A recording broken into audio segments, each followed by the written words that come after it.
హరే కృష్ణ. అందరికి కూడా విజయదశమి శుభాకాంక్షలు. ఈరోజు శ్రీరామచంద్రుల వారు రావణాసురుడిని చంపారు. రావణాసురుడు మామూలు రాక్షసుడు కాదు, అతను ఒక బ్రాహ్మణుడు, ఒక పండితుడు, అతను సంగీత విద్వాంసుడు, అతను మహాపరాక్రమవంతుడు. కానీ అతన్ని శ్రీరామచంద్రుల వారు ఎందుకు చంపారు అంటే అతనికి ఉన్న దుర్గుణాలు, చెడు గుణాలే అతనికి కారణం. కాబట్టి రావణాసుడి యొక్క దుర్గుణాలు మన జీవితంలో కూడా రాకుండా, ఒకవేళ మనలో ఉంటే కూడా ఈ చెడు గుణాలన్నీ కూడా మనము మన హృదయం నుంచి తీసివేయాలి. అప్పుడే శ్రీరామచంద్రుల వారు మన హృదయంలో విరాజమానం అవుతారు. సో ఈ యొక్క చెడు గుణాలని మనము భక్తి ద్వారా తీసేయాలి. సో రావణాసురుడికి ఉన్న చెడు గుణాలు ఏంటి?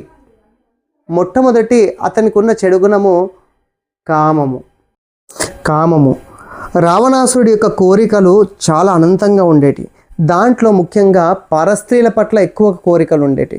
మారు వేషంలో వచ్చి సీతను అపహరిస్తాడు. అంతకు ముందు కూడా ఇటువంటి పనులు ఎన్నో చేశాడు రావణుడు, గొప్ప పండితుడు అయినప్పటికీ కూడా. రంభ, వేదవతి వంటి స్త్రీలను కూడా బలవంతంగా తను బలాత్కరించడానికి ప్రయత్నించాడు. రెండవది అహంకారం. మన దగ్గర ఎంత ఉన్నా సరే అహంకారం అనేది ఉండకూడదు. ఇది రావణాసురుడిలో చాలా ఎక్కువ అహంకారం ఉండేది. అతను శాస్త్రజ్ఞుడు, శాస్త్రాలను చదివాడు, చాలా శక్తివంతుడు, అయినా సరే నన్ను ఎవరు కూడా జయించలేడు అనుకునేవారు. ఈవెన్ అతను దేవతలను కూడా లెక్క చేసేవాడు కాదు, తన కుటుంబ సభ్యులను కూడా గౌరవించకపోయేవాడు. అంతగా అహంకారం. సో మన జీవితంలో కూడా అహంకారం అనేది ఎప్పుడు కూడా రాకుండా చూసుకోవాలి. అహంకారం వస్తే మన దగ్గర ఉన్న బాంధవ్యాలన్నీ కూడా తెగిపోతాయి. మూడవది మాత్సర్యము.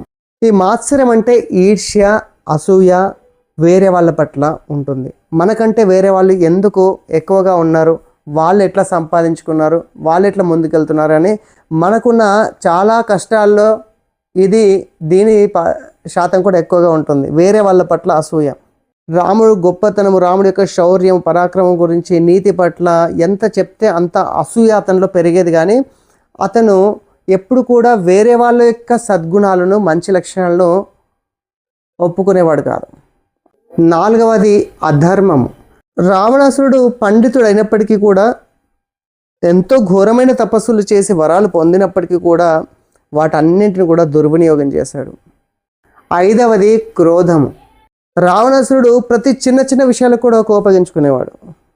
ఆ కోపం వస్తే ఏమవుతుందంటే కోపంతో జ్ఞానం కోల్పోతారు. జ్ఞానం కోల్పోయిన తర్వాత ఎవరు మంచి చెప్పినా సరే అది చెవులకు ఎక్కదు. ఇంకా ఎన్నోసార్లు కూడా విభీషణుడు మంచి మంచి సలహాలు చెప్పేవాడు, అయినా సరే తను ఎప్పుడు కూడా తను